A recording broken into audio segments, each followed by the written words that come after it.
Hello, everyone, and welcome to episode 20 of the Wake Up Podcast with your hosts, me, Aisha. And me, Lucy. And today we have two very special guests, and we're going to be talking a little bit about education in a pandemic, in a whole panoramic with them.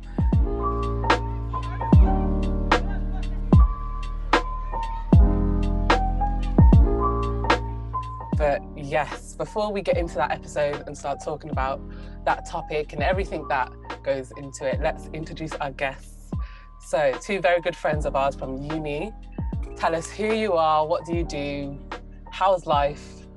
Yeah, go for it. Ladies first. So you want to go first? It's ladies first, you can go. No, you go Okay, yeah. first. Alright, cool. Well, guys, I'm Akshay. I'm 22 and I'm from East London. I don't know what else I have to say. Just what you're doing in life, what you're doing at uni. Should I just say like my Bumble profile? Oh, That's yeah, perfect go on, description, I feel spit. like. Go on. So always up for a chat, Mario Kart chat. Yeah, I'm 6'1". I can hear myself. This is so embarrassing. Don't need to play it, please. Oh, No, but dear. I study media production at Coventry, and I've just finished. So yeah, Hey. thank you. Okay, That's good. Shante. Okay, my go. Yeah. Okay, my name is Shante De Silva. I'm from London and I attend Coventry University. I'm in my final year, nearly done. Still got to do an essay, but yeah, I'm in my final year and I do media production. Woo. Hey. Almost at the end. Ooh, no enthusiasm for me, guys. Hey, Thank go, you. go, go. Thank Gang, you. gang. Feeling the love. Thank you. I'd just Yeah. like to put a little disclaimer for anyone who's watching our podcast, not listening. It does look like I'm trying to give birth to someone. Currently in pain with stomach Oh, cramp, dying. so just bear with me because I do look like I'm trying to push out a child right Wake now. up podcast. Come on. Yes, authenticity. Let's go. Let go. Yes. Oh, They do man, be like that. it definitely do. But How's yeah, everyone been? How's everyone been? In the beginning of our episodes, we always ask how everyone's been doing for the past week. Oh, I love that. I've been I've been good, somewhat stressed about just work and stuff. I think Akshay knows I've been just stressing to him, like, what do we do for the essay? Like, I don't know. Like, it's so much. I feel like with our Ooh. something happened there. Yeah, with our last what do you call it, essay, I feel like it's the longest one we've ever had to do. And like they didn't really give us like much support on it, kind of thing. Well, that's what I think. So I feel like we're all just in the same boat, stressing at the moment. But other than that, nearly done, due on the 28th, and should be fine. Yeah, I think I'm pretty much just in the same boat. I'm done now, so like that weight has kind of been lifted a bit, but you still feel like you question like, is the work that I've done good enough? mhm. Always, Yeah, but like I'm feel a lot better now. I can just chill, guilt-free chilling now, because like you do procrastinate a lot, but we move, gang. Oh, yeah. We've been there. We know how that feels. Yes, I do not envy you guys. Procrastination. No, I don't know Literally. you at all. Mm, How's But no. Ramadan been for you, Aisha? It's Yeah. been good. What day are we on now? We're on day 13 of Ramadan. I haven't fasted in 13 days, I will be honest. I've had my holiday, but I'm back fasting. It's actually not that hard. It's not too bad. But yeah, working full time is the thing. Fasting at work is a lot, but do you know, it is what it is. And there's lots of Muslims at where I work as well, so that's a nice thing. And yeah, just getting through it day by day. Gang, yeah. I love that Love for you. Lucy, how you been I feeling? don't even want to talk about how I've been doing. I'm in like a legal battle with Got my you. gym. She wants to take me down. She wants to get the bailiffs around. She wants to beat me up. I'm just like, I'm not having it. But I won't say too much on the issue just in case you never know what happened, you know. Legal purposes, you know. Go keep You know, it quiet. legal, you know. My lawyer told NDA. me not to say too much. But yeah, so that's just getting me down at the minute. It's just caused me a lot of anxiety. But I'm all right. I'm back to work this next week coming up, but not till Thursday. So I got a bit of time to relax. Hopefully my body will relax as well because she's acting up for no reason right now. Right. Just going through it. I am. Crazy. But yes, so Akshay and Sate are our guests. They're our good friends from uni. Shall we explain how we met each other first before we get into the... I can't remember how. Alright, go on. You Bro, actually, you should have start some beef. They're always beefing. Wait, what beef? I'm confused. So on the first, it wasn't the first day of uni, Oh, but yeah. on the first day we had to do this like name game, which was so stupid. Like we're in fucking Oh, like yeah. year 12, like year 7, whatever. Anyways, so Aisha, our names obviously begin with A. So I was gonna do alligator. You have to say your name, like for And an example, animal. actually the alligator, yeah. And Aisha was sitting opposite me with Shantae, and she was like, Aisha the alligator, and I was thinking, this bitch took my fucking thing. I don't know what I'm gonna say. I have social anxiety. I was stressing, trying to think of what animal begins with A. I couldn't Oh, think of no. it. No one thinks Right. how actual like stress it is. Just that little task, like in front of everyone. You don't know just saying anyone it. either, and Yeah. you're trying to be funny, but like, Someone's already taken yours, and you're like, oh, now I'm gonna just look like I copied that person. Bro. I don't even remember. That was like at the very, very start of uni, like first or week or something, wasn't it? yeah. Yeah. That's crazy, yeah. But here we are today. I don't know. Here How we I are, met. I prevailed. can't remember when I met everyone else. I remember, like, through Aislinn. Oh, it was Because in. you lived in Aislinn in a We lived together. Well, You didn't guys live opposite together. each other. We It's the lived same opposite each thing. other. Yeah. And I used to come to the flat, and then Aizen had the big like ham thing. And then, Right. Okay, so basically, my mum stole a Serrano ham from the shop, and big ass ham. so basically we were gonna get it for my granddad for Christmas, and the woman just didn't scan it when we were shopping, and then we walked out, and I was like, "Mum, like you never paid for that." She was like, "Shut up." So like we got this big ass Serrano ham, and my granddad didn't want it, so Mum was like, "Do you want to take it uni?" So we just had a Like, big yeah. ass. I like it seriously, like It this was big. humongous. On like And we a little just stand used to thing. like carve it and like eat it, and then Yeah, I remember I used to Yeah. come like when I used to come around the flat, they used to be like, "You want some?" I was like, "Yeah." You want a slice? With a slice. But if they didn't scan it, that's on them. Like, I know Yeah. exactly. I put it on the thing, right? You're meant to just scan it. Like, if you didn't. Exactly. Not So my problem. yeah, God, I forgot about that. That's mad. That is literally wild. But yeah, so that was when we That's how met we all met. at the very start of uni, and now here we are, 4 years later.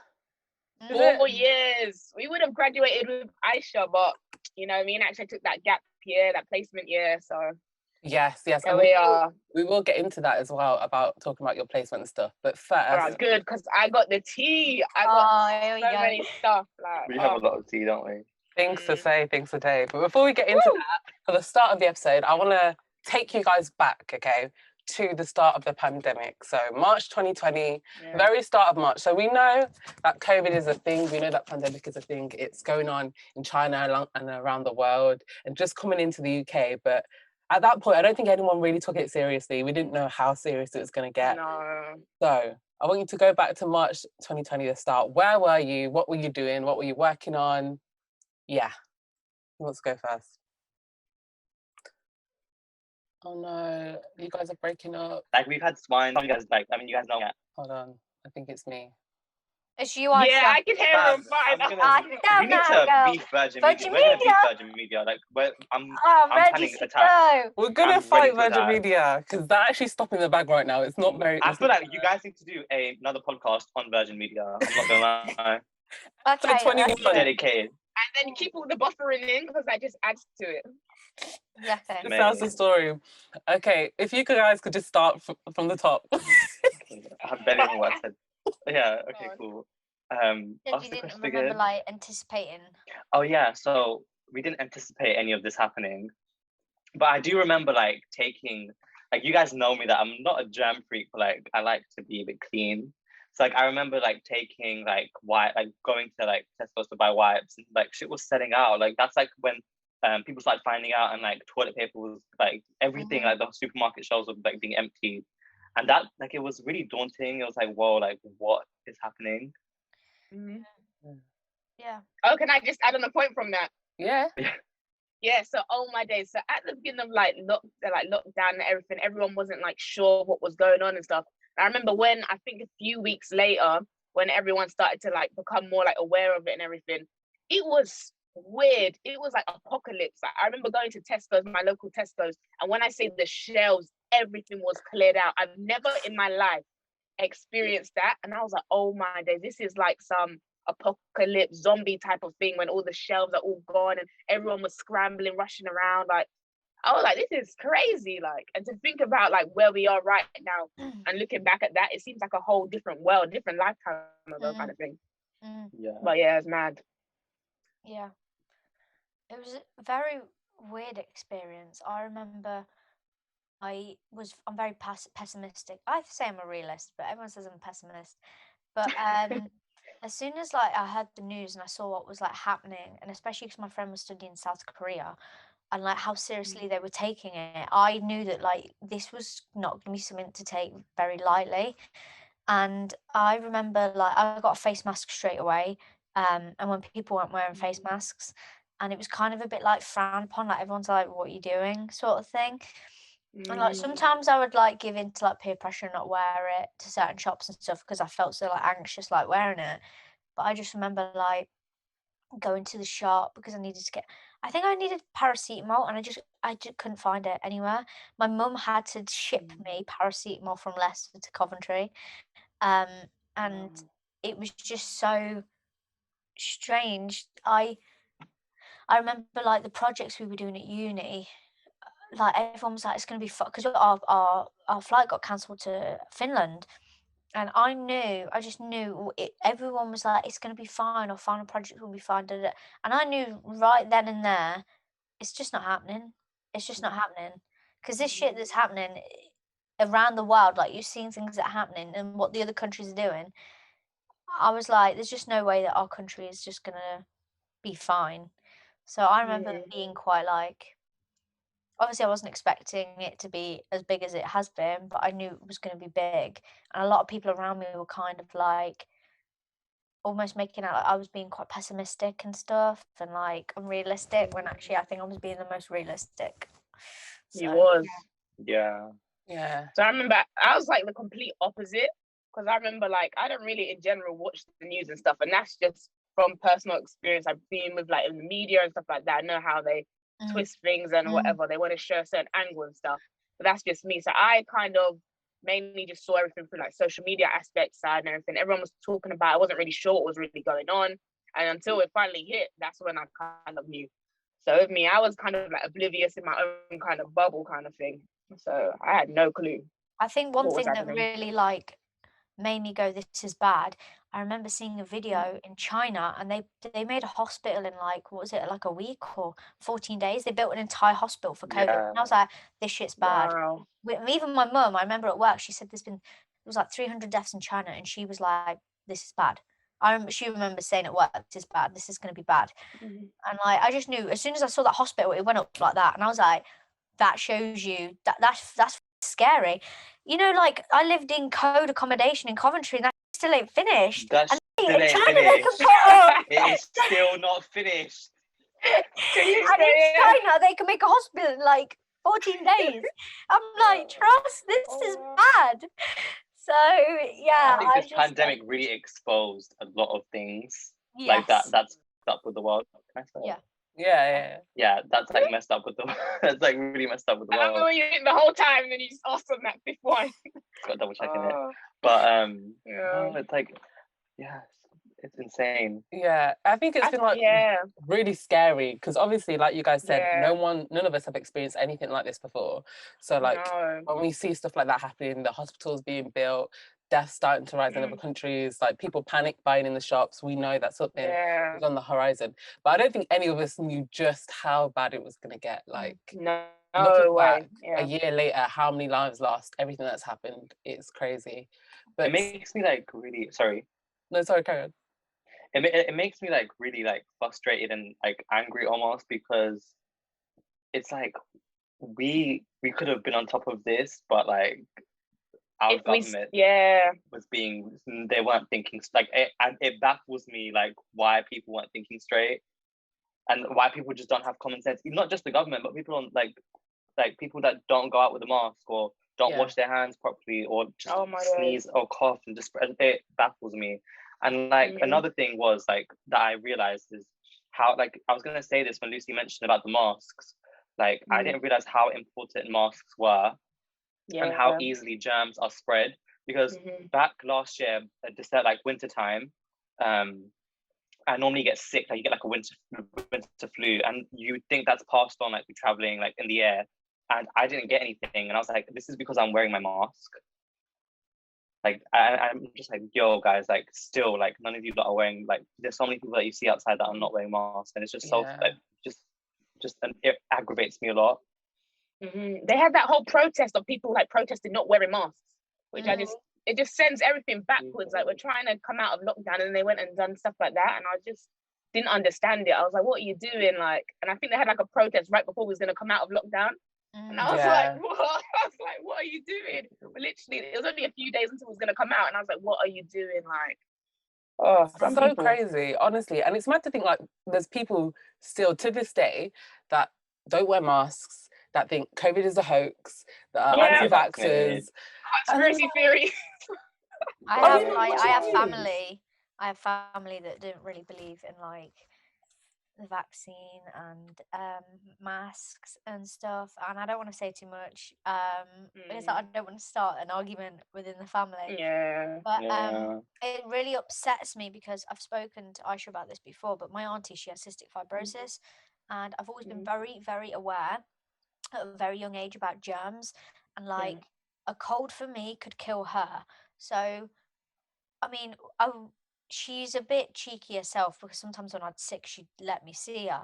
But a lot of the time, like if I was really ill, I'd have to obviously not go and see her, but also wait maybe like 7 days after I've been sick to then go see her, just to make sure that it's out my system before I see her. So I've just always had this awareness of the precautions that need to be taken.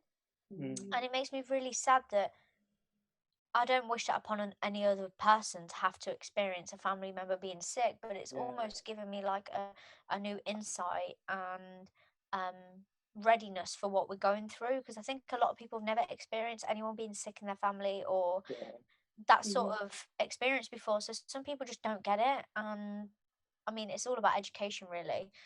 And sometimes ignorance, but I think I'm very lucky because I understood it straight away, like why we had to do stuff. It's like people, like, they won't learn until something bad happens, basically. Like, for example, in my family, like, throughout the pandemic, don't want to call, like, I'm not calling my family out, but like, it is very toxic where, like, elder members would be like, oh my god, like, why is no one visiting us? Like to my brothers and sisters, they're like, why are you not coming around? And we're trying to explain to them, like, we're in a pandemic and you are high risk. So if I come around and I have something and I give it to you, there's a potential risk that something bad can happen, something so like irreversible. And like, I don't want to, like, no one should have that on their like conscience that they've like passed something on or something like that. It's just really sad. You never want to be the reason why literally someone in your family either seriously ill or died. Like that's what I always thought throughout this pandemic. Like, because I've been working in a supermarket as well, like seeing people, I have a responsibility to be careful because I'm at the forefront of seeing hundreds of people.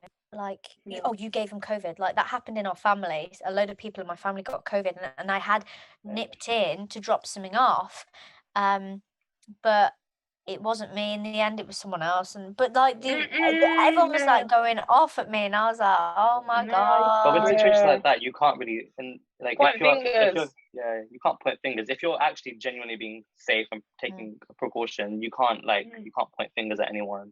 That's like what a lot of people are doing. They're doing like this blame game, but it's like, wait, are you taking precautions? Are you are you staying home? I know. And just going back to what you guys were talking about, like when Lucy was saying about wearing the mask beforehand and before everyone else was really wearing the masks, I feel like there was this whole kind of like ignorance and just like lack of like knowledge with a lot of people from like the UK, and they're talking about like international students, and when they come like over here and they would wear like the masks and stuff, and I know everyone was just like saying like certain like ignorant things about it, like why they're wearing masks and all these kind of things. And it's just crazy how to think like, now look, we all have to wear masks, and it's not like, I don't know, everyone was just looking at them like weirdly and stuff, like why are you wearing them kind of thing. But it's just arrogant. It's like Michael Jackson, he used to always wear that jam mask around. He was ahead of his time. Yes, he was indeed. But yeah, definitely very scary. I feel like people didn't realize the impact of it, like you guys said. You don't want that responsibility, you don't want that on your shoulders. So that's why, you know, people didn't take it seriously. But obviously, some people got used to the rules, wearing masks and stuff sooner than others. Some people we know are still ignorant. Some people ran away from it, yeah. Like some yeah. people fully embraced it, and some people was like, no, this isn't happening. I still want my freedom. And I feel like a lot of young people, especially, they were like, no, I want to go out. I want to still party. I want to go to these day raves or these block parties. I've seen a lot of videos. The thing that annoys me is that word freedom, because how is a mask preventing you from doing something? It's not. It is not incarcerating you. It is protecting you. And the thing that baffles me is, like, I hate it when someone puts your problems against somebody else. So, like, saying my mental health's worse than yours, or my broken leg's worse than yours. But at the end of the day, it's helping you. And, like, we're not in a war. We're not in a war. We're not in a big great war where, you know, we've got to worry about getting bombed and we've got no food. All you have to do when you go out is put a mask on for 30 minutes when you go to the shop. Why is it such a big issue? I don't get it. I've had to wear a mask for 9.5 hours before. Do you see me complaining? No, because I'm doing my duty, as should everyone else, to protect each other. And the problem is with our society is we are selfish, and that's just not fun. Yeah, that's what it is. But that's everyone what it is is. entitled. Like, that's what it is. That's what I was to saying. shut the fuck up. You know what I'm saying? Yeah, that's what it is. And a lot of that's what I was saying about is the younger people I've seen like going out and stuff. They just feel like because they're healthy and young, they feel like it won't affect them. But the thing is, like, when you're going home to your families, like older, they could be at risk, and you're bringing that into the house. So it's all right to say you're immune and you're this and you're that, and they need to wear a mask until they take it home and their grandma dies of it, and then they're all upset about COVID and they can't wait for COVID to be over. Do you know what I mean? It's like, damn. And then they'll blame COVID when the real reason was like they were going out and they wasn't following the rules. So it'd just be a whole nother thing. I'm like, I feel like sorry, Karen. Everyone feels like no, you go, Akshay. I know, I was going to take it to a whole different tangent, but carry on. I'll say it after. Yeah. I was just going to say, I feel like it's a very tense situation because now it's been a year, we can say these things, but when it first started back in March, obviously no one knew what to believe, who to believe, especially in our country. Our government is not very trustworthy, so that might be a reason why their rules was very mixed signal, very mixed signal as well. It's like you could do this, but you can't do that. But then how it was very like it was like work. you can't see your family at their houses, but you can meet them in the pub. That doesn't make sense. Or like, you know, like, the whole time thing, and it's like, oh, so COVID's not going to get us after 9 or something. Oh yeah. The whole that was pretty stupid. It didn't make sense. Like, you either tell people to stay inside, or you. What's the point of the curfew? Doesn't make a difference. I think they didn't have very like strict. I know everyone didn't know at the time, but I think they should have just made some clear, concise rules. Like, you can't do this, you can't do this, and we just try and cut it down straight away as like less. They should have. Look at Australia. And the borders, they should have said that. From day one, they should have shut down from day one. Wuhan, there was loads of flights coming in from Wuhan when it was happening, and Italy when it was getting really bad. People just walking through, no temperature checks, nothing. They were just walking straight through from the part of Italy that had been really, really bad. And it was just shocking because my friend obviously was in South Korea and she was living her life normally. Her life was normal, pretty much. They were all taking precautions. They all were aware of what was happening, but they've still got to go out and eat and do this. The death toll, I still think to this day, is still quite low compared to a majority of countries. They've had a few flares here and there, but that's just how it works, I guess. But she was like, what do you mean this is happening in your country? I'm like, yeah, we have to do this and this, and the borders aren't closed. She was like, what do you mean? She just didn't get it because it's like how we doing all of this was so good. She just didn't get it. I was like, neither do I, mate. I don't get it. How are we having all these rules and the borders are still open? It's very counterproductive. I know, but I don't know. That's our system, our government for you. But that's another story. Absolutely, yeah. So I wanted to ask you guys as well. So obviously we have all this panic, all this stuff going on, people not knowing how to respond. What was it like for where you were at the start? So me and Lucy, we were finishing our degree. Like, I Mm. think lectures had finished for me before lockdown happened. I'm not sure about you. And obviously you guys, you were in placement. I think Shanti, you had finished your placement by that point. So I know. You've had enough. so what Oh, happened God. there? How did things change for you? And like, yeah. Okay, so for me, I feel like because obviously I did my placement, and long story short, it was just very draining. And the thing it was, I think it was very misadvertised.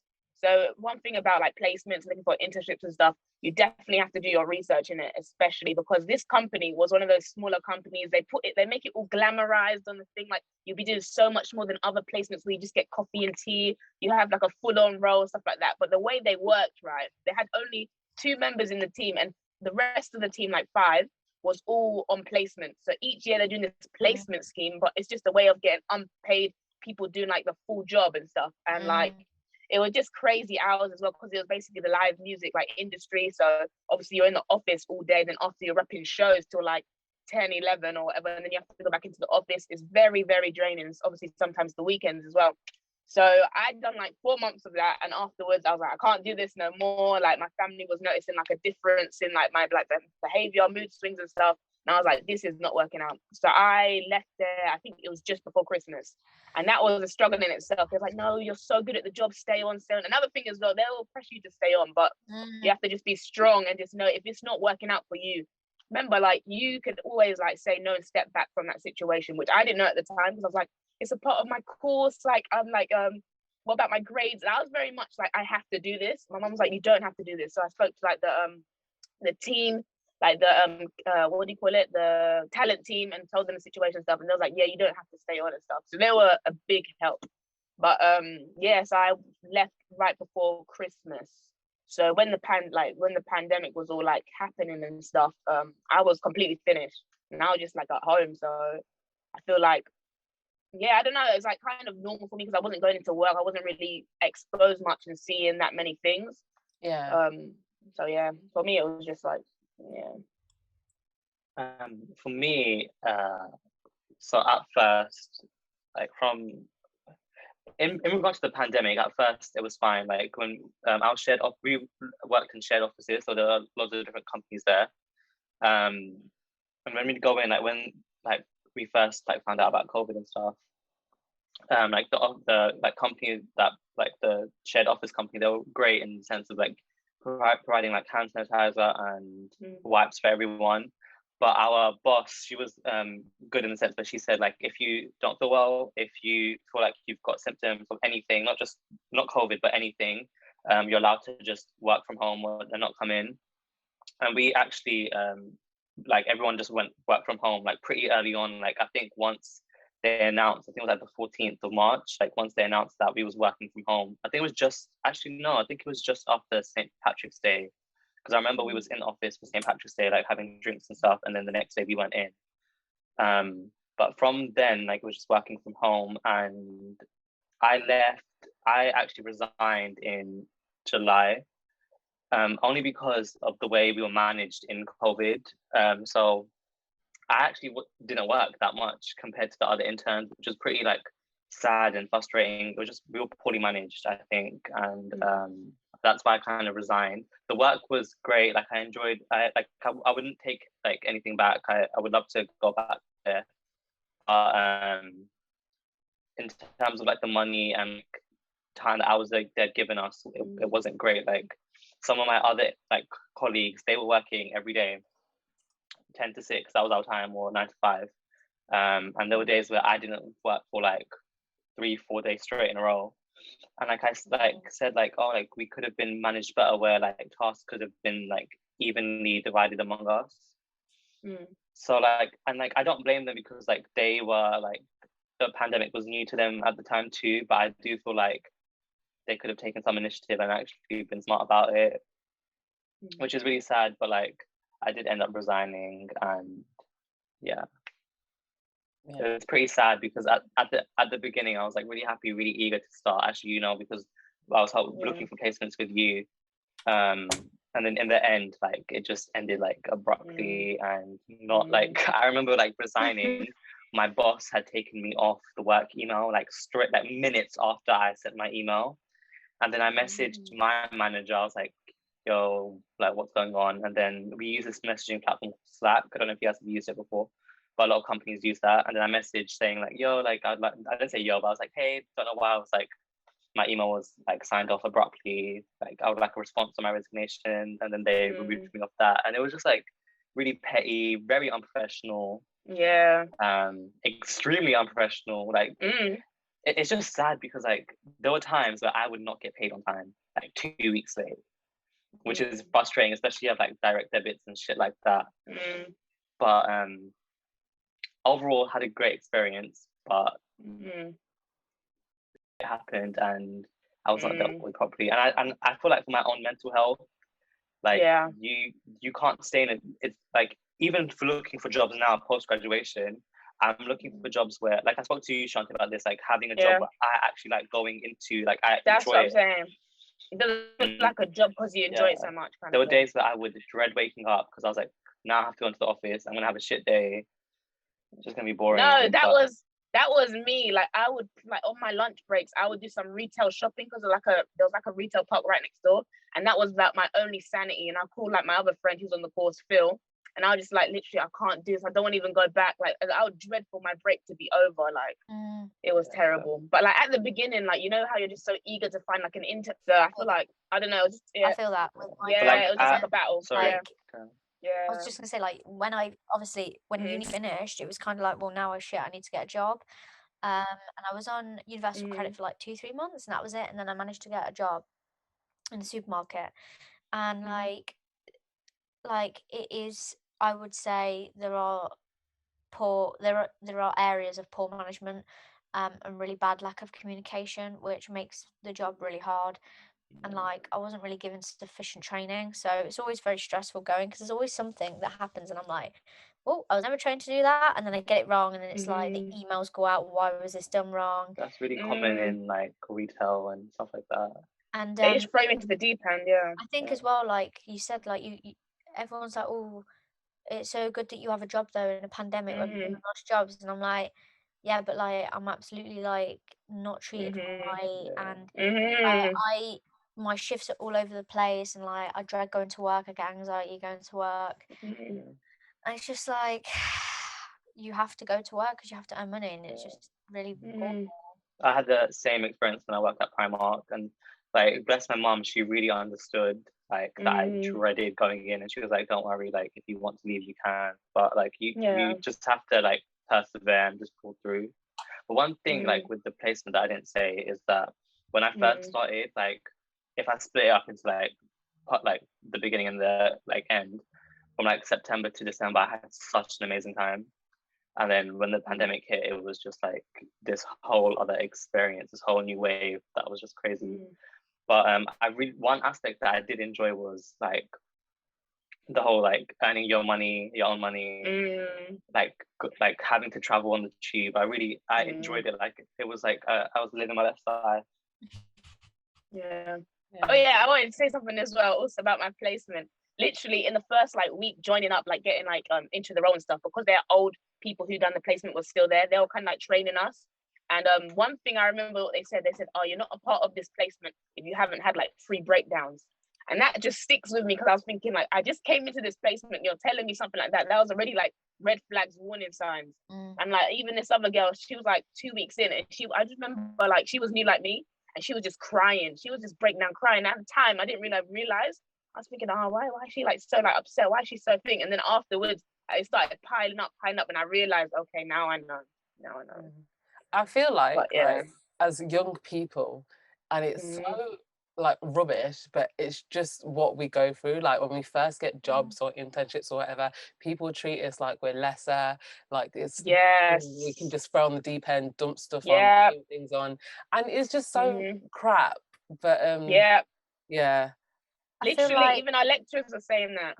I feel like I mean, it's not something that we should go through, but it at least gives you that like it's the job that you look back and go, I will not let myself be in that situation again. Things you can take away from it. Because I was speaking to someone who owns doesn't own, but she's part of a dance company here in Leicester, and she was like, it's like that's your stepping stone job, and you realise that you will get out of it, and you're not going to get stuck there, because some people, they just get a job and it's okay and it's all right and it pays the bills and they just get stuck there. It's not what they want to do. Yeah. But yeah, I know I won't be stuck there forever.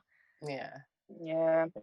It's like, I feel like everyone just like, especially our lecturers, they're saying like, when we're looking for like jobs now and stuff like that, and especially like, say if you want to go into like the film industry, you got to start off as like runners, which is like the low of the low. You kind of get like put like so much hours, so much things to do and stuff like that, and it's very much like perseverance and like it's just a lot on, and you're just thinking in your head, I'm gonna have to go through that for like, maybe you're like in that job for like running for like people in it for like 3 years or something, and it's just like, I don't know, it's the hard one. Definitely. I feel like we can't win, like as young people, especially like going through this whole pandemic and education stuff, we're always gonna draw the short straw somehow. But I wanted to take a second and try and ask you guys to compare, because like obviously we've had different experiences. Me and Lucy finished 3rd year and you guys took a year out.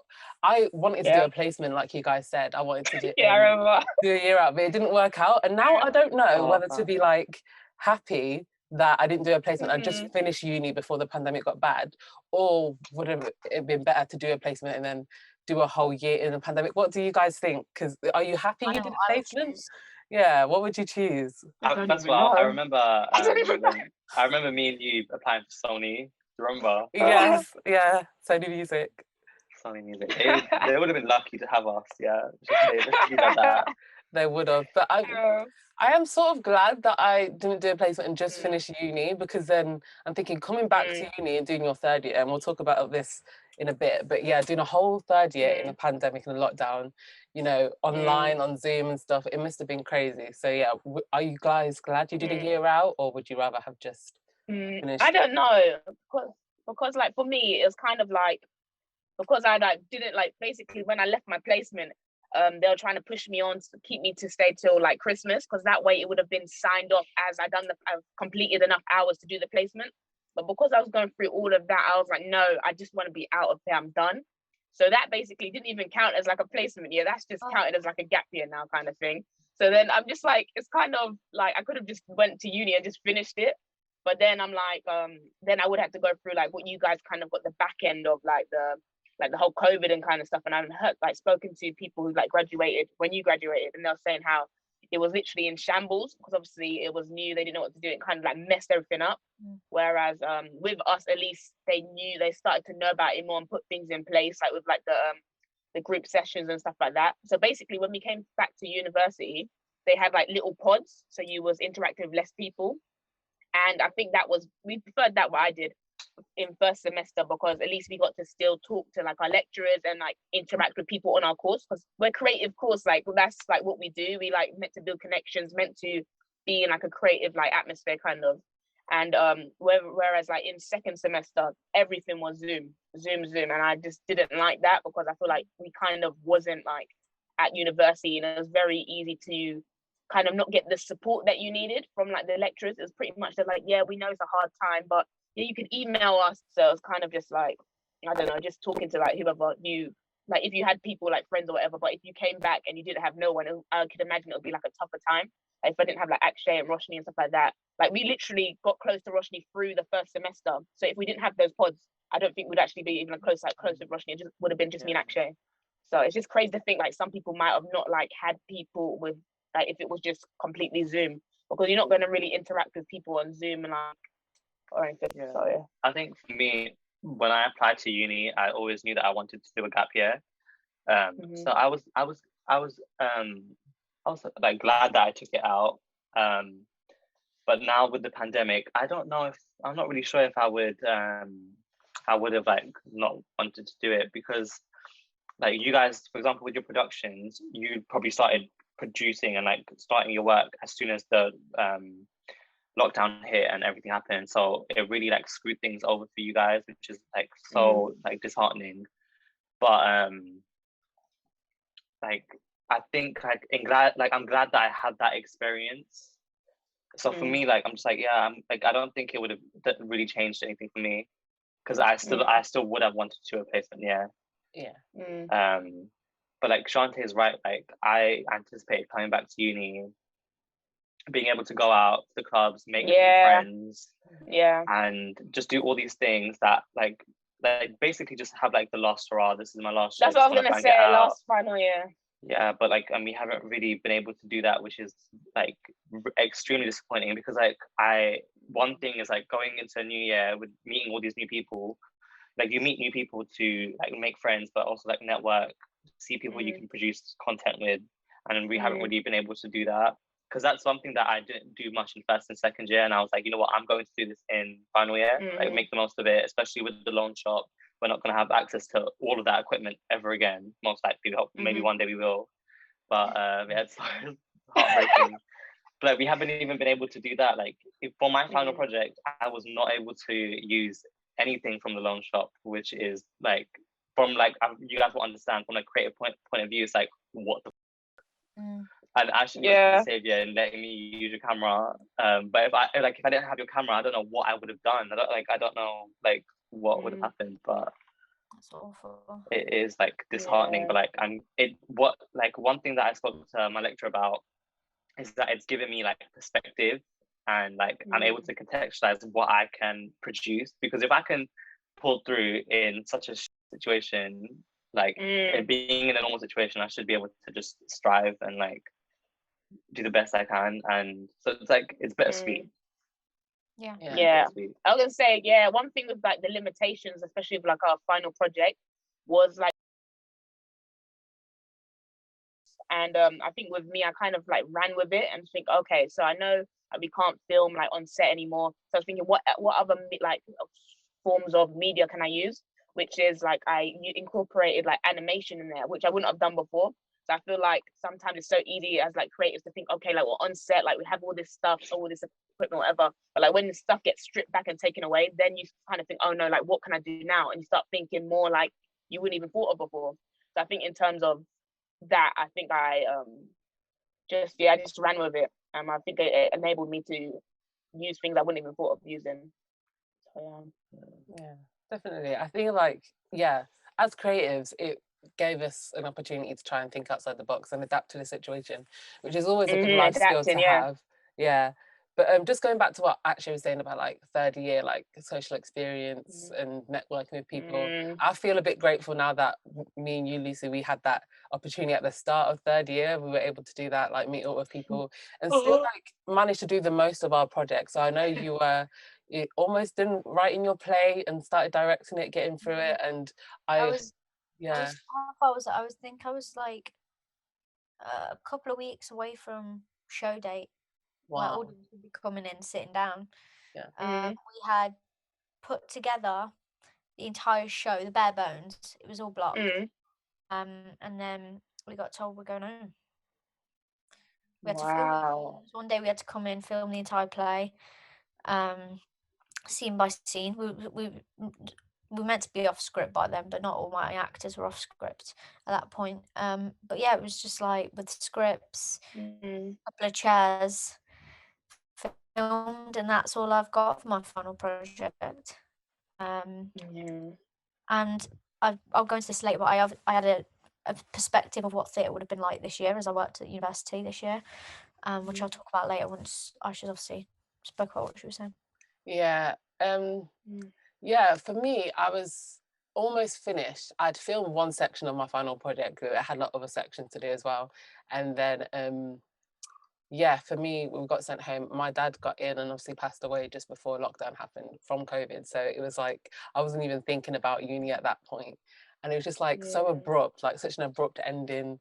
Like we all had such an abrupt ending to placements and stuff in uni. So it just feels like so unfinished. And so, like we all got the short straw in the end, but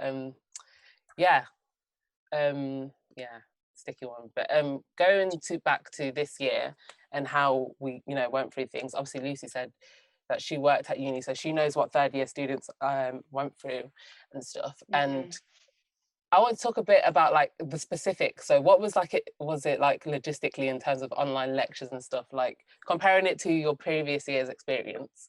How would you rate it? Obviously it's not worth the tuition fees having it online, but would you take advantage? Would you sleep through lectures? Would you cook meals and do other things? Like what the pros and of course. Of course you do that. Like you wake up like 5 minutes beforehand, sometimes depending, like, and just like I always your pajamas or something. Oh, I did it. It was 9 times out of 10 that I got up like probably half an hour before, to 15, 20 minutes before. There were some days if I was feeling extra productive, then I'd wake up, shower, get ready, make breakfast. But it was just so demotivating. Like you just didn't want to, even like with like where we'd have like our workshops, like in first and second year we had workshops where we could they'd teach us how to use equipment, and there was like a lot of things that they probably would have covered in final year. Like you obviously did that, but like I feel like we missed out on so much. Like I feel like I didn't really learn anything from. I haven't taken away anything from uni this year. I've taken away from the situation. Yeah, I had to. Which is carry on. No, but it's just like, I mean, that the whole other point is about like, actually, like I know I've spoken to you about this, about like getting rebates for uni, like our tuition fees and stuff like that. But like realistically, are they going to do that? No, they don't care. Yeah. I had to teach in the lockdown, which was a very different experience from being a student, and I had to try and direct a play. Well, I was co-directing. I had to try and co-direct a play over Zoom. I don't know if you know how difficult that is, but it is very difficult.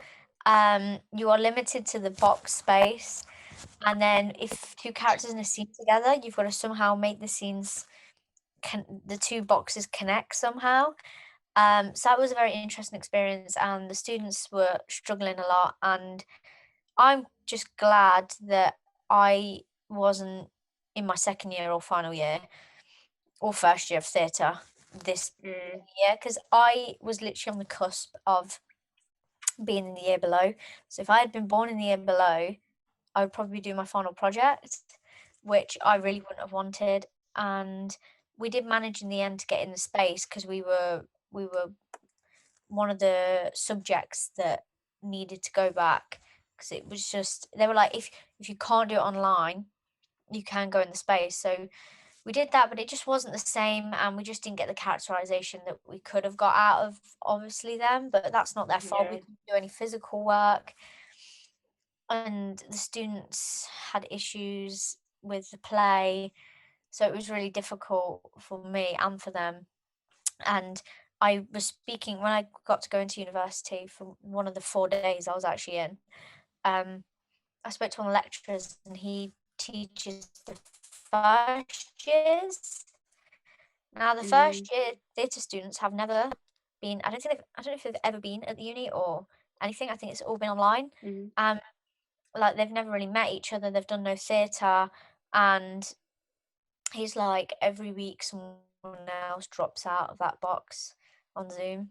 They're no longer showing themselves, and he's really sad, because it's like they're all just slowly giving up. Yeah, So sad. I mean, especially for your first year theatre, it's just a load of. It's just meant to be fun. Like it gets more like intense and like hardworking in second and third year. But that first year, I just can't even imagine. I don't even think I would have done uni this past year if I was going into first year. Yeah, because first year is like a big experience that you have to have, and I really feel for like these first years, like they haven't had that experience, whether it's going to a club, just making like friends, or just doing dumb shit that we would do in first year. They've like really missed out on that. I feel like the whole friends aspect, like going out and just experience like uni life, because for a lot of these first years, this is their first, like they're like 10, like most of them are 18. So it's like their first like time like moving out from home, like their first like adulthood kind of thing. So it's kind of sad. But yeah, with us, I know like when you was talking about like people dropping out of like the video calls and stuff, like with us with our Zoom calls, I think at first everyone was kind of like on their cameras and everything like that.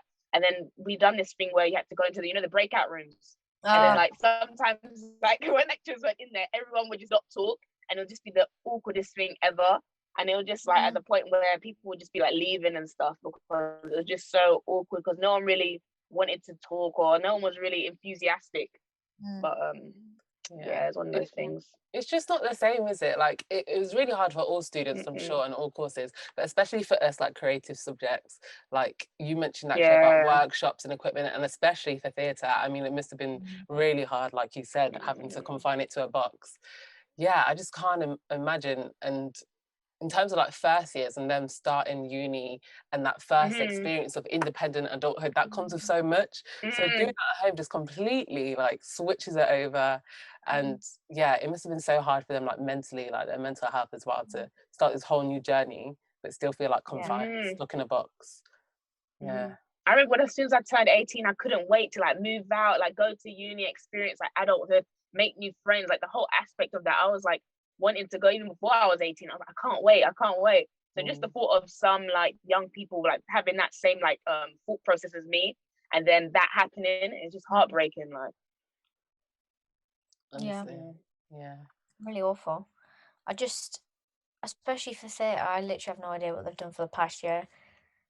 I don't know what they've done, but even Tom's like the lecturer, he's like losing the will to live, like sat there and just talking, and it's boring for the lecturers as well, because it's not really what they want to do. They've had to adapt it a lot, and my course were banking on the second half of the year being better than the first. So what they had done first semester was all like written and like the theory stuff, and then the second semester was supposed to be all the group work and the modules where you meet in person and stuff, and lockdown free. Like with our course, it was the complete opposite of that. So first year we had like the pods, and then we could also we had like a smaller project that we could do. We could actually go out and film. Aisha was in my one. And with the second year, then that threw it off, and that's when it went all like filming remotely and stuff, which was kind of, for me, it was very frustrating because I had everything in place. Like I had like props, I had location, everything sorted, and the fact of the matter is they were trying to say how like we're trying to do like follow the industry guidelines and stuff like that. Whereas, as you guys know, a lot of the industry, they're still filming like during like the whole COVID and lockdown with certain like COVID procedures in place. So I just didn't understand that, but they said as a university, they came to the decision that because of like the death rates and obviously that kind of stuff, they said that it'll be better for everyone, which I understand that completely. But the whole point of them saying how it's like following industry guidelines, I just didn't get. But definitely, yeah. And just coming out of uni for a second, because obviously we've all experienced that. But I've from my perspective, on my job now, I work in a secondary school, and so I started working there in November, just after lockdown 2, and then after Christmas we had lockdown 3. So you guys said you had big plans for second semester, and then they all went down the toilet, and it's just really hard for younger kids as well, because like secondary school is like when you first start to like socially grow, like your friendship groups, everything. And when you take into account like accessibility, like some younger kids, some families don't have access to Wi-Fi and stuff, and the work, and they'll get left behind in class because they just will mute, they won't talk. So if you think about the impact that's going to have in our generation, like this gap that's going to be in their education, it's quite sad to think about. But yeah, I just thought I'd bring that up as well. But moving on to like the last section now, the last thing I wanted to talk about for this episode. And they say some of the most everyone froze for me then. No, me too. Shante, you were gonna say something. That's it at the same time as you. Yeah, we both fall, No, go on. Oh, Virgin Medium, man. I was just gonna say, like, no one's getting the experience that they were hoping for or expecting, and it's not like tough shit, but also it is almost like it's tough shit for everyone, and there is some sort of like solidarity in the idea that we've all experienced it together. And I mean, there are people that let it down for themselves, you know, not wearing the face masks, not joining in the community, but we've all experienced this in similar ways to one another, so we can have empathy for the people and sympathy for the people that are struggling, because we've all had to deal with some sort of struggle, whether it be small or big. And I was gonna say what Aisha said about the younger children that she's working with. Like literally, they said some of the most important like years of like a person's life is like those kind of ages.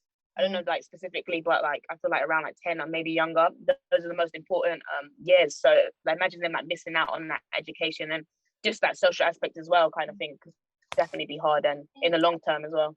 I think one thing that's really crazy that I've seen is like people have had babies in lockdown and they've never Yeah. met anyone. They've Yeah. never seen any kids in their entire Mm. I life. was gonna say Mm. that. Yeah. And that I find so crazy, because how do you introduce Yeah. a young child? Because there's going to be, you know, There's I gonna did be lots of psychology. effects. I did psychology A level, and there's like Yeah. a lot of Same. learning and developing that happens in them first few months of, This is so important. and it impacts their social interactions and their anxiety. Mhm. So I don't know how that's going to work.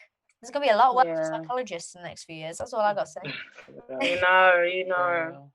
Oh, there's like this whole like domino effect, and it really Mm. affects everything. Like anything is affected by COVID. Mm. Yeah. Like everything. Like you don't, even the smallest things that you wouldn't think would be affected are affected. Like even like Yeah. animals, for example, like people have gotten so many pets in lockdown, God, yeah. and Oh, these yeah, pets like they're not interacting with other people or other animals, and like Yeah. same thing can be said about the kids too. It's really sad. Mm. Mm. Even animals in general, because people are eating a lot more, so like that whole like supply and demand kind of thing as well. Yeah. But anyway, what did you say, Nisha? But Sorry. I was gonna wrap it up. So if you wanna, okay. yeah, I was just going to say, working in a supermarket, the supply and demand, oh my God. I'm just going to tell you Crazy, right yeah. now. I'm just going to tell you right Yeah. now, people ain't shit. I don't give a fuck. Yeah. I work in customer service. I don't give a fuck. For them customers. Yeah. Honestly, Yeah. absolute awful treatment I've received. Like, During lockdown. yeah, I can't believe it. I cannot believe Yeah. it. Yeah. Too Whatever. sad. Whatever. but That I'm whole working saying in is the retail, customer's I always fully- right as well. The customer is It's not not always right. right. Yeah. Literally, Well- that whole saying, they say, "Oh, yeah, the customer's always right." Always have to like be like, "Yes, yes, no, no." Listen, I want to Call own them my out. own shop. I want to own my own shop just to tell them customers. Yeah. Put them customers. The Right. customers. Call them out, like literally. Yeah.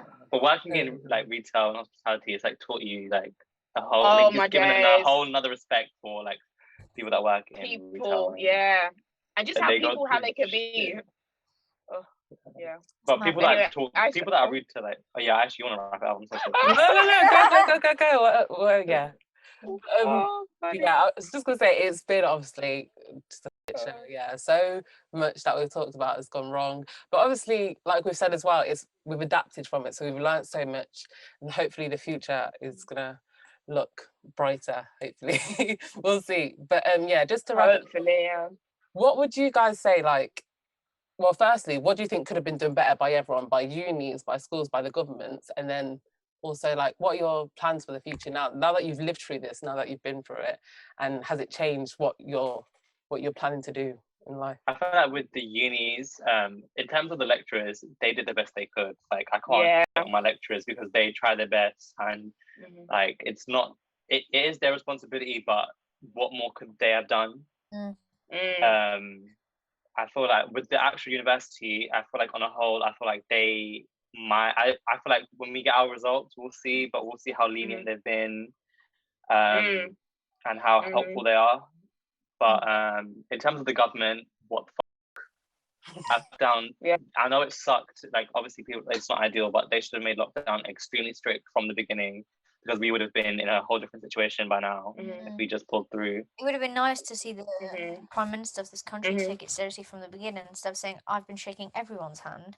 Yeah. Why? Why are you shaking everyone's Literally, hand for a that guy. pandemic? Get Like your the whole hands eat away. out to help out thing. Like Mm. I think that would have been a great thing to do once like everything was done and we had moved on. Well, I don't Yeah. think we will ever move on from the situation, but once things were better, then the whole eat out to help out thing would have eat out to help out.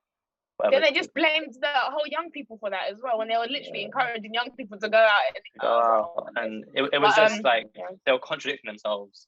Major. Yeah. Madman. Yeah, but yeah, in terms of like lectures, what they could have done better, I think, as Akshay said, like literally there wasn't much they could do. I feel like everyone puts like so much like pressure on, like, yeah, but lecturers should have done this, they should have done that. But at the end of the day, they are only human. They're doing like their job, Actually, and what much more.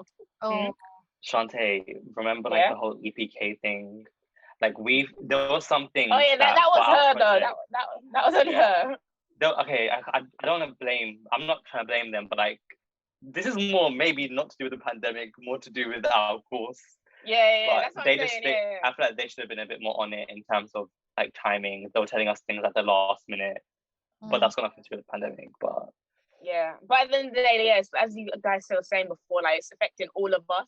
So at the day, you have to like remember as well, like they're human. They can have their own personal things going on as well, kind of stuff. So yeah. We have been going for a while now. We've been going for a while. So I think we'll wrap it up. And yeah, that's just our opinion on education during a pandemic, a whole panoramic, everything.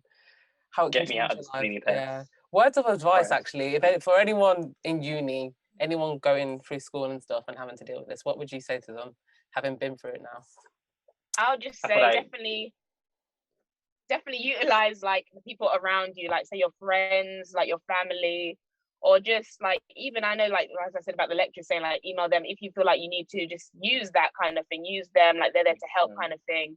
And I'll say definitely like just like take breaks when you need to. Don't feel like you have to like rush, you have to like stress out. And I think that's very important, because especially like this like pandemic and stuff, there's already so much pressure and so much going on that will just throw you over the edge even more. So I think like with me, it was definitely coming to terms with like having breaks when I need to, talking to people about it, because like we're all in the same boat. So some of my things I think is just happening to me is happening to other people as well. I feel like definitely like speaking to Akshay about like the essay we got doing, he's saying like, yeah, I feel exactly the same way. I feel demotivated as well. So it's kind of nice knowing like people feel the same kind of way and stuff. I feel like you also need to make sure your mental health is good. You may not have mental health problems, but it's always good to make sure you are checking in on yourself. And that's something that me and Shante, we both kind of looked out on each other for that thing. Like I was saying, check on each other. Yeah, like we'll phone each other. We'll be like, you know what, today, like I'm gonna work till 6. If I've not if I'm not finished work, then I'm not finished work. I'm gonna spend the rest of the day doing whatever the fuck I want to do. But that's one thing people don't do. They overwork themselves. Do not overwork yourself. Like, there's so many hours in a day. Just make sure you plan your day right. You have to persevere and pull through, because at the end of the day, as harsh as it is, you just have to deal with this shit. Yeah, you just have to deal with this shit. You have to persevere. You're allowed to break down. You're allowed to cry, but remember to just pull yourself back up. Because in a week's time, like what I do is I think, you know what, in a week's time, I'm gonna be fine. That's you just have to be optimistic, and that is always good to be optimistic. But also be realistic and set and don't expect too much. Don't be like too relaxed, obviously. But that's like me saying LOL at the end of the message. But also like just like I feel like go through the emotions as well. Don't be like afraid, like as you said, like to cry, like have your moments. Let your emotions don't just be don't just be too optimistic. It's like I'll be fine, and like just pushing your feelings to the side. I feel like that could be done like quite a lot. Talk to your friends, talk to people, literally talk to people. Make sure you utilize people around you. Also go out for like a walk, get some fresh air. Sometimes just stepping away from the situation or the work could like do wonders and let you come back with like a fresh mind and fresh opinion. Absolutely. That was beautiful, guys. But I guess that brings us period, treat yourself. So I guess that brings us to the end of our episode. We've talked a lot. So firstly, thank you to Akshay and Shante for joining us. I hope you guys enjoyed listening to their perspective and stuff. And before we finish, we're going to move on to our final segment of our podcast, where we like to spend the ending 5 minutes just talking about a charity or a business or something going on in the world that we can support and bring awareness to help people out. So since we've got our guests on, well, I'm going to pass it over to Shante, see if she's got anything she wants to share. Hiya! Yes. So I'm from St. Vincent and the Grenadines, and as a lot of people know, like what's going on at the moment with the volcano erupting, and a lot of people like losing their homes, being in danger, especially like in the red zone of the island. So like at the moment they're like needing a lot of like food, water, and just like funding, because literally like where the volcano is like placed, it like affects like the whole island. Like my gran, her house is on the other side of the island. She's over here at the moment, but on the ring at the doorbell we could see the smoke coming over. So a lot of people don't know, but the smoke is very like it affects your lungs and it's like really bad for you as well. But so definitely I'll just say like help donate, and I think we'll like put a link there and just like donate, because a lot of people having to like evacuate, and a lot of other like Barbados and ones around it are trying to like help people like in like small like accommodations at the moment because like they're losing their houses and everything. Yeah, look into like donation Yeah. centers and stuff like that. Donate anything you Exactly. can, because this situation amidst amidst of a pandemic too is just terrible. So Mhm. any little thing can help too. So don't feel like you can't help. Absolutely. Yes. And also spread awareness as well because that helps. Yes, Yeah. please spread awareness. Yes, 100%. We will put links to GoFundMe's and any like donation campaigns we can find in the description. We'll also post about it on our social media, which is Wake Up _podcast Yes. on Instagram and Twitter. So go and follow if you don't already.